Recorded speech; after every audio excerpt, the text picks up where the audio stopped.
Hot 97. Shawn, thank you for coming, man. Thank you for having me. How are you? I'm great. Now, I'm going to take you back really quick, and I don't know if you're going to remember this, but I've actually met you before, and you were the nicest person, and you had no idea that I'm here at Hot 97 or anything like that. Let me tell you. Where did I meet you at? It was a couple weeks ago, and we were on the plane, and you wanted to switch seats.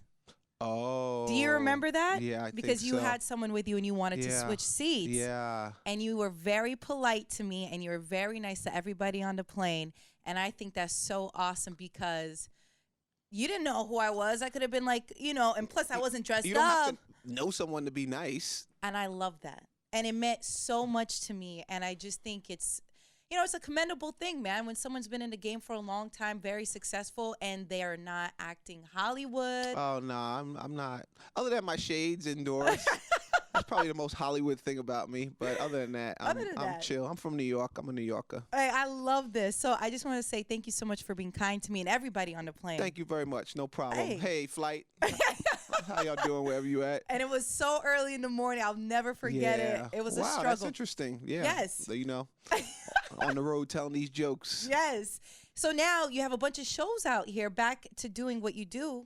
Yeah, I'm doing stand-up at Gotham this weekend, all weekend long, and I'm doing 6 shows. And I'm also going to be at Levity Live in 2 weeks on April 7th through the 9th. What made you want to start? I mean, I feel like you've started back up going on the road and doing stand-up. Never stopped. Really? Never stopped. I started as a stand-up. Right. So before I started doing Wayans Brothers and all my other stuff, I never stopped doing stand-up. I always did it in between projects and stuff. So that is so awesome. But this is the gym right here. This is healthy, good stuff. Now you said you weren't going to talk about Trump. No Trump jokes? Everyone's talking about Trump. It's not funny no more to me.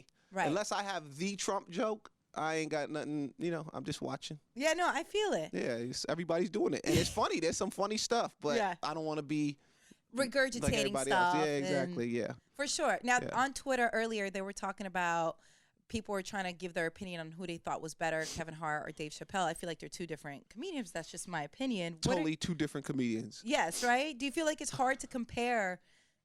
I mean, you know, it is. They do two different things, and they're both really funny. Yeah. Chappelle tackles the issues, and Kevin Hart just does Kevin. Yeah, and it's hilarious. And they're both hilariously funny. Yeah. You know, Chappelle's from my era, so that's I'm a little bit more Chappelle-ish in style. But Kevin is really funny in what he does too. Yeah. So I want to go back really quick in Living Color. Here's the thing, people. Let me give you your boy Kevin Hart. Yeah. I love that. Yeah. Did you really know how to DJ? I do know how to DJ. I wasn't DJing on In Living Color though. Okay. I was acting. That's so awesome. Yeah, but I can DJ. So now your brother Marlon got a family show, which is really exciting. A sitcom on NBC.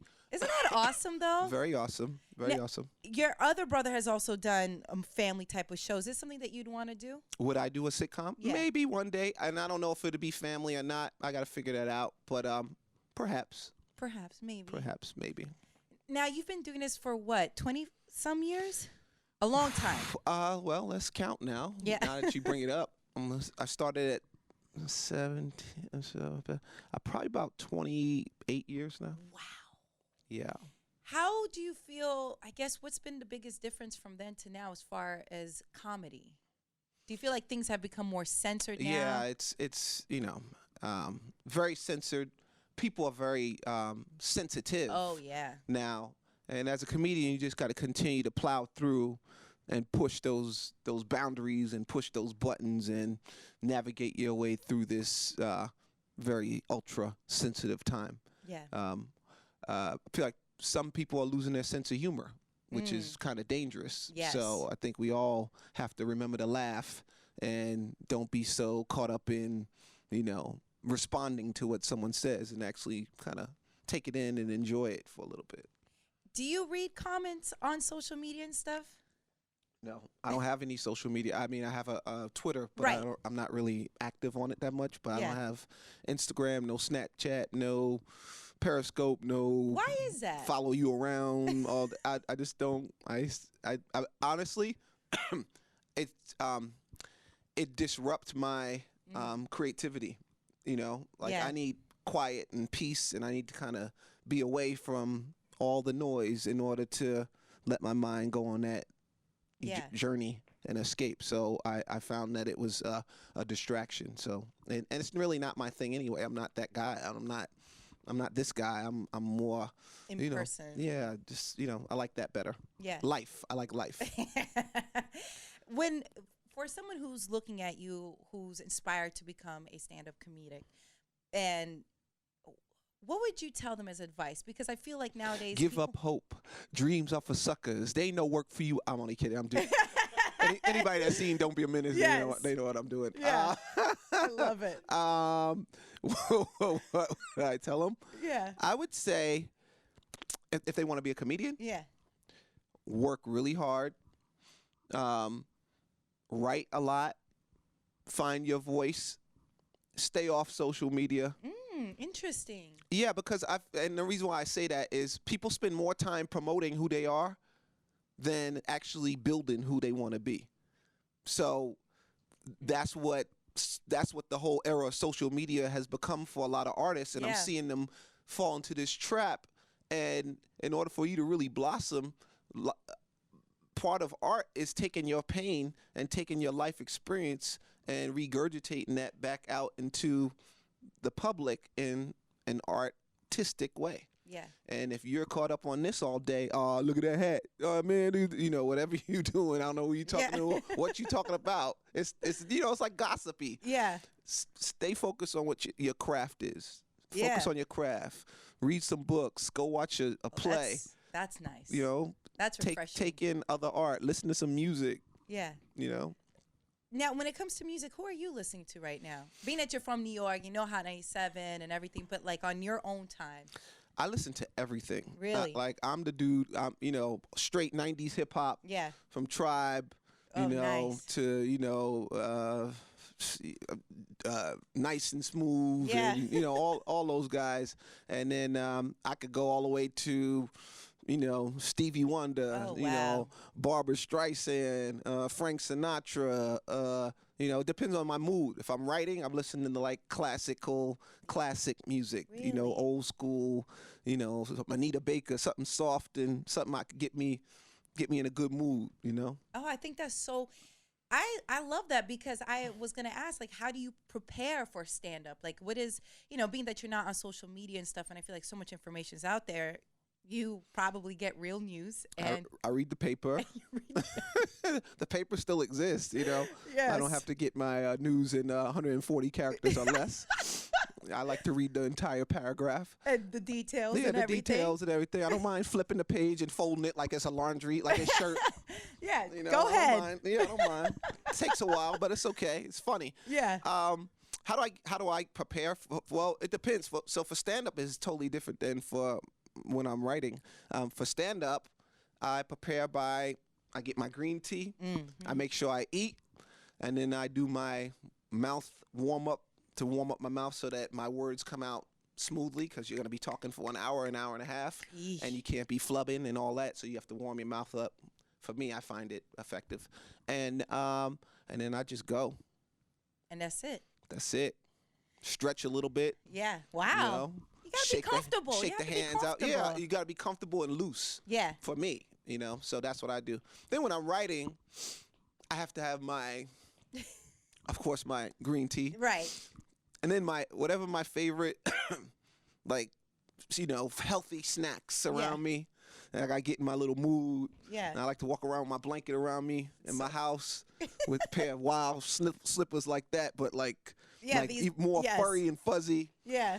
I look like a cartoon character, but I'm like comfortable in my element. A little beard. Yeah.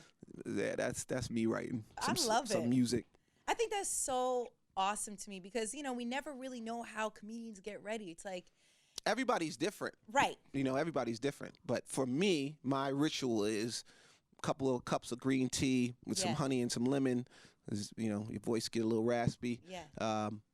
Warm up my mouth with my exercises, and then I go over in my head, what do I want to do? Do I want to add something new? Do I want to take something out? It's like I almost play the whole kind of set up and everything in my head before I go out.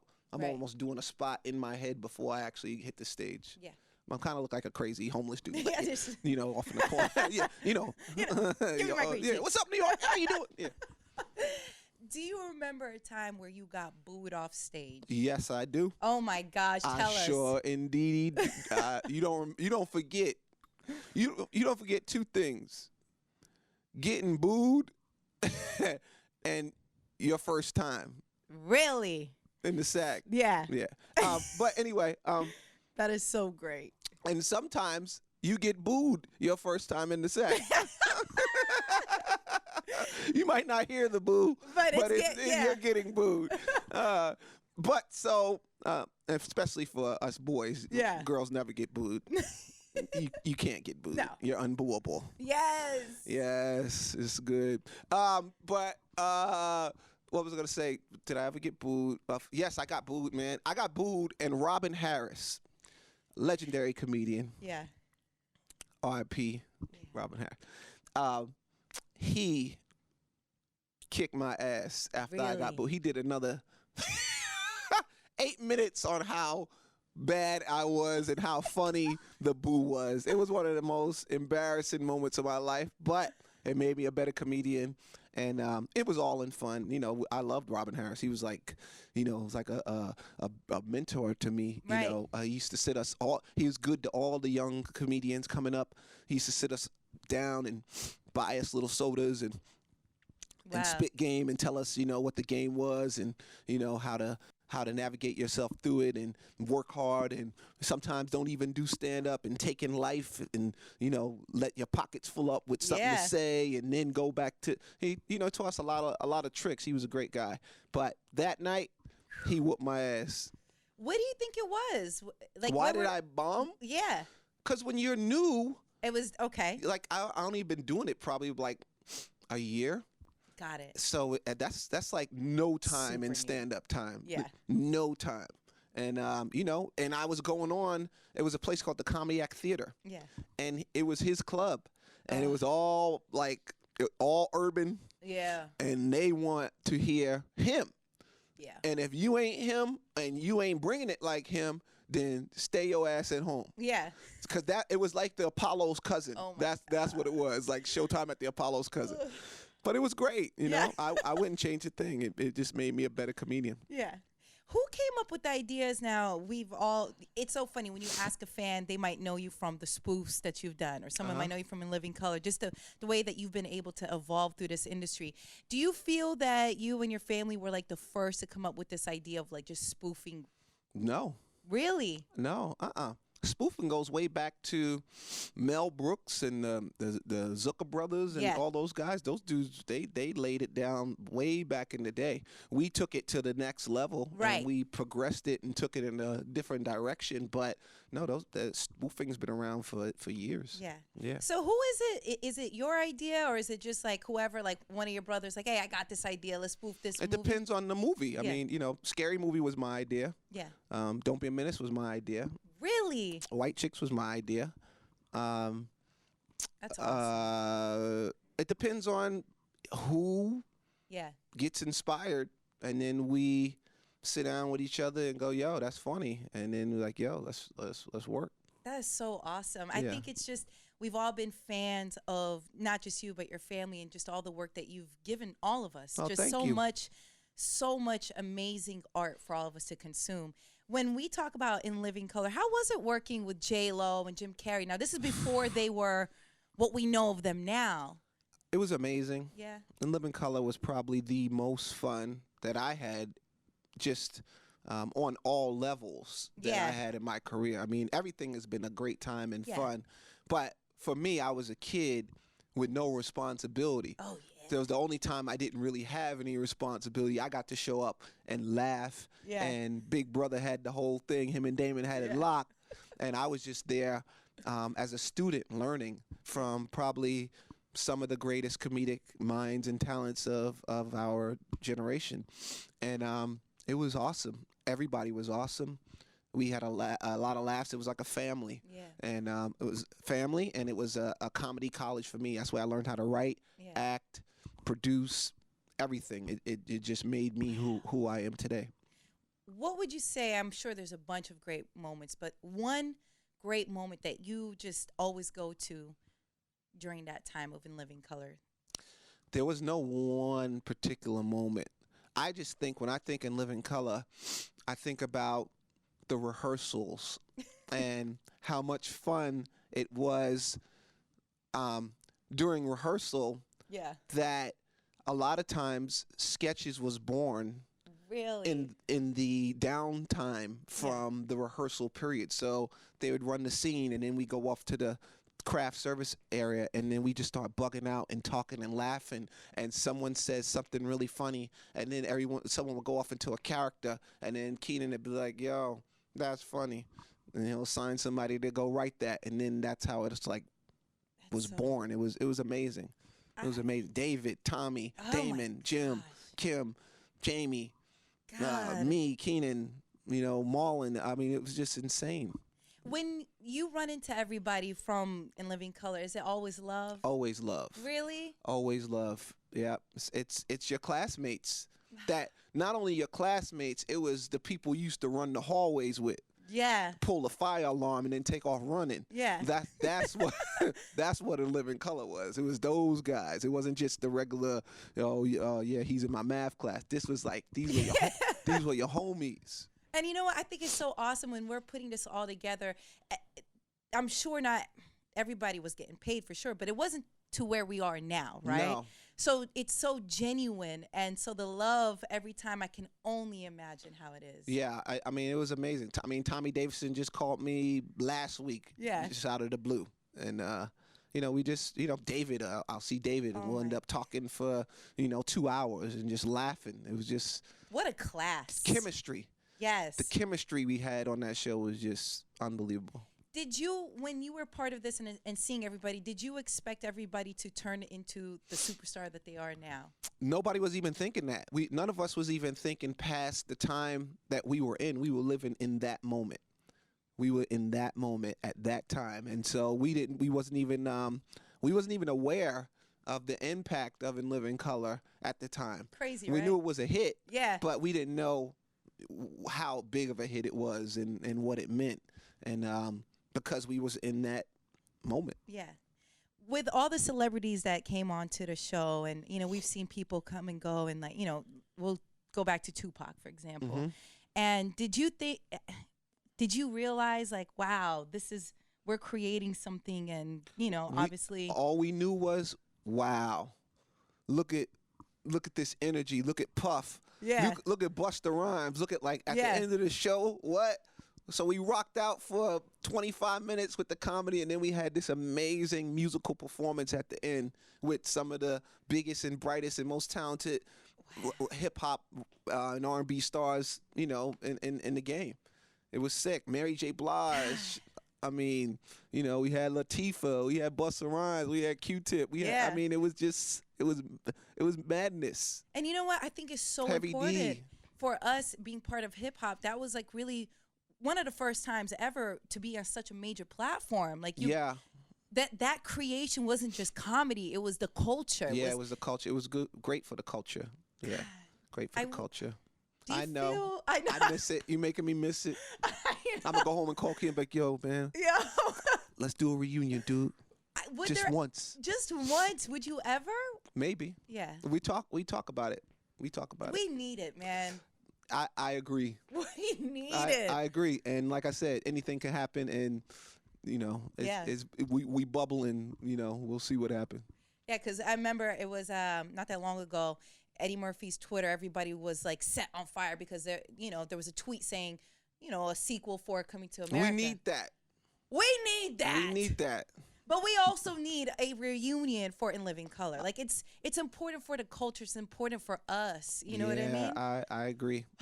I'm make it my duty to put my 2 cents in. We'll see what happens. And we're gonna be following you. And I know you're doing your thing on the road. Where can people go get tickets? Where's a website where everyone can actually just find you and it be easy?